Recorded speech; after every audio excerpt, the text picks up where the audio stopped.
दोस्तों आज का हमारा टॉपिक है classification of crude drug. Crude drug का क्लासिफिकेशन हम किस तरह कितने टाइप में करते हैं। तो इसका क्लासिफिकेशन हम 6 प्रकार से कर सकते हैं। Number 1 alphabetical classification, number 2 chemical classification, number 3 pharmacological classification, number 4 morphological classification, number 5 taxonomical classification, number 6 chemotaxonomical classification. तो दोस्तों अब इन 6 के 6 क्लासिफिकेशन को हम अभी डिफ़ाइन करेंगे। पहले हम बताना चाहेंगे कि अगर आपने अभी तक हमारे चैनल को सब्सक्राइब नहीं किया है तो प्लीज़ सब्सक्राइब कर दीजिए। वीडियो को लाइक ज़रूर कर देना दोस्तों, और इस वीडियो को ज़्यादा से ज़्यादा शेयर भी कर देना। तो चलिए दोस्तों, सबसे पहला टॉपिक है अल्फ़ाबेटिकल क्लासिफिकेशन। इस क्लासिफिकेशन में हम किसी भी क्रूड ड्रग को अल्फ़ाबेट के अकॉर्डिंग उसे क्लासिफाई करते हैं। जो कोई भी क्रूड ड्रग उसका first alphabet A B C या किसी भी A to Z किसी भी वर्ड से स्टार्ट होता है तो हम अल्फ़ाबेट के अकॉर्डिंग जो पहले वर्ड आता है उसको ही हम पहले रखते हैं।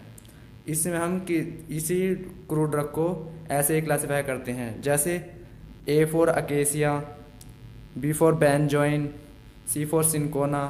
तो A to Z तक हम इसी प्रकार सभी क्रूड ड्रग को क्लासिफाई करते हैं। अब बात करते हैं इसके एडवांटेजेस की, इसके फ़ायदे क्या क्या होते हैं। इसके एडवांटेजेस हैं, पहला एडवांटेज है इसका, it is a simple method, यह बहुत ही सिंपल मेथड है। दूसरा है it is very easy and quick to use, इसे हम आसानी से और जल्दी से यूज़ कर सकते हैं।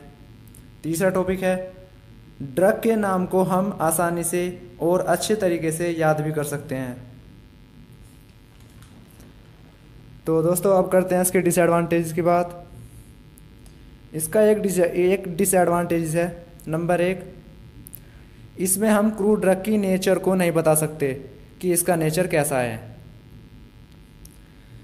इसके बाद दूसरा क्लासिफिकेशन के स्टार्ट करते हैं। दूसरा क्लासिफिकेशन है केमिकल क्लासिफिकेशन। इस क्लासिफिकेशन में हम किसी क्रूड ड्रग को उनके एक्टिव कॉन्स्टिट्यूएंट्स के केमिकल नेचर के अकॉर्डिंग डिफरेंट ग्रुप में डिवाइड कर दिया जाता है, क्योंकि क्रूड ड्रग की फार्माकोलॉजिकल एक्टिविटी और therapeutic activity chemical constituents nature पर आधारित है। इसके एग्जांपल हैं जैसे alkaloid, glycosides, lipids, volatile oil, vitamins. और इन सभी के एग्जांपल हैं alkaloids, glycosides, lipids, volatile oil और विटामिन्स। इन सभी के एग्जांपल हैं, एल्केलॉइड्स के एग्जांपल हैं विनका, ओपियम और टी। ग्लाइकोसाइड्स का एग्जांपल हैं एलॉय, सैना, डिजिटैलिस। लिपिड्स के एग्जांपल हैं wool fat, cod liver oil, mustard oil. Volatile oil के एग्जांपल हैं क्लोव, पिपरमिंट ऑयल। विटामिन्स के एग्जांपल हैं yeast, shark liver oil, cod liver oil. तो दोस्तों अब वो बात करते हैं इसके एडवांटेजेस की। अगर हम केमिकल कॉन्स्टिट्यूएंट्स को जानते हैं तो दवा के बारे में अध्ययन करना बहुत आसान है।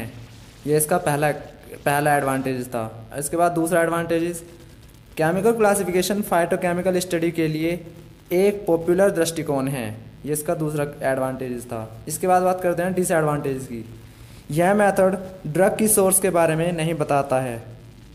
दूसरा डिसएडवांटेज, इस प्रकार का क्लासिफिकेशन ऑर्गेनाइज्ड और अनऑर्गेनाइज्ड क्रूड ड्रग के बारे में भी नहीं बताता है। इसके बाद बात करते हैं तीसरा, फार्माकोलॉजिकल क्लासिफिकेशन। इस क्लासिफिकेशन में हम दवा को उनके फार्माकोलॉजिकल एक्शन और उनके महत्वपूर्ण कॉन्स्टिट्यूएंट्स और उनके थेराप्यूटिक के अकॉर्डिंग क्लासिफाई करते हैं। यह क्लासिफिकेशन क्रूड ड्रग क्लासिफाई करने के लिए सबसे ज़्यादा यूज़ किया जाता है। Example anti cancer, CNS stimulant, expectorant, beta tonic, cardiotonic, antibacterial.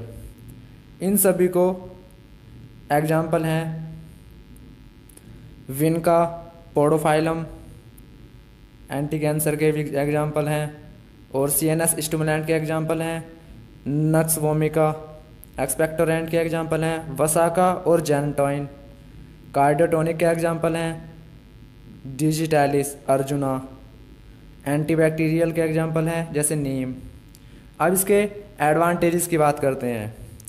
यदि हम ड्रग एक्शन को जानते हैं तो ड्रग के बारे में स्टडी करना बहुत आसान है। ये इसका पहला एडवांटेजेस है। दूसरा एडवांटेजेस, यदि क्रूड ड्रग का केमिकल कॉन्स्टिट्यूएंट्स ज्ञात नहीं है तो हम उसे फार्माकोलॉजिकल एक्शन के अकॉर्डिंग क्लासिफाई कर सकते हैं। इसके बाद डिसएडवांटेजेस। नंबर 1, यदि किसी क्रूड ड्रग की 2 अलग अलग फार्माकोलॉजिकल एक्शन हैं तो उन्हें ठीक से क्लासिफाई करना बहुत डिफ़िकल्ट है। नंबर 2, यह ऑर्गेनाइज्ड और अनऑर्गेनाइज्ड ड्रग के बारे में कोई आइडिया नहीं देता है। नंबर 3, यह मेथड ड्रग के सोर्स के बारे में भी कोई आइडिया नहीं देता है। इसके बाद बात करते हैं फोर्थ क्लासिफिकेशन की, मॉर्फोलॉजिकल क्लासिफिकेशन। इस प्रकार के क्लासिफिकेशन में हम क्रूड ड्रग को पौधों के एक्सटर्नल या इंटरनल पार्ट से लेकर उनके कैरेक्टर्स के अनुसार क्लासिफाई करते हैं, जिनका उपयोग ड्रग जैसे जड़, फूल, पत्ते, ऊन, तने और छाल आदि के रूप में किया जाता है।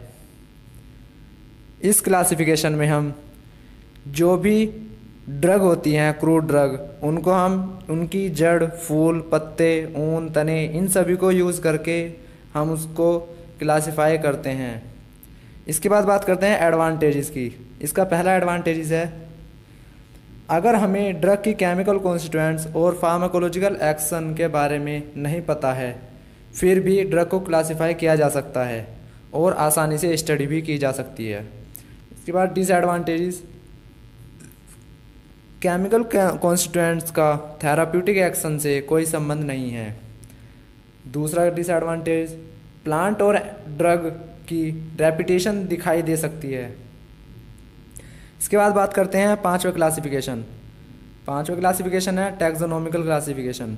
यह क्लासिफिकेशन पूरी तरह से बॉटनिकल क्लासिफिकेशन है और यह नेचुरल रिलेशनशिप और इवोल्यूशन डेवलपमेंट के सिद्धांत पर आधारित है और मुख्य रूप से केवल प्लांट सोर्स से प्राप्त क्रूड ड्रग के लिए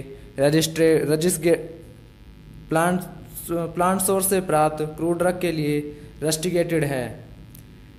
इन्हें राज्य के ऑर्डर, फैमिली, क्लास, सब class, super order, super family में बांटा गया है। इसके बाद बात करते हैं एडवांटेजेस की। पहला एडवांटेजेस, फैमिली के अनुसार ड्रग का पता लगाना बहुत आसान है। दूसरा एडवांटेजेस, पशु दवा को मछली के रूप में क्लासिफाई किया जा सकता है। तीसरा एडवांटेजेस, यह अधिक वैज्ञानिक तरीका है। इसके बाद बात करते हैं डिसएडवांटेजेस की। यह क्लासिफिकेशन ऑर्गेनाइज्ड और अनऑर्गेनाइज्ड ड्रग के बीच फेल है। नंबर 2, यह केमिकल कॉन्स्टिट्यूएंट्स के बारे में कोई आइडिया नहीं देता है। नंबर 3, यह सिस्टम केमिकल कॉन्स्टिट्यूएंट्स और ड्रग की फार्माकोलॉजिकल एक्टिविटी के बीच में कोई संबंध नहीं रखता है। इसके बाद बात करते हैं छठे क्लासिफिकेशन की ओर, कीमोटैक्सोनॉमिकल क्लासिफिकेशन। यह क्लासिफिकेशन एक रिसेंट क्लासिफिकेशन है जो केमिकल कॉन्स्टिट्यूएंट्स के बीच और उनके बायोसिंथेसिस और एक्शन के बीच बेटर अंडरस्टैंडिंग प्रोवाइड करता है। डिसएडवांटेज की बात करते हैं अब। प्लांट्स में केमिकल को पहचानना कठिन है, इसलिए यह एक समय लेने वाली प्रक्रिया है।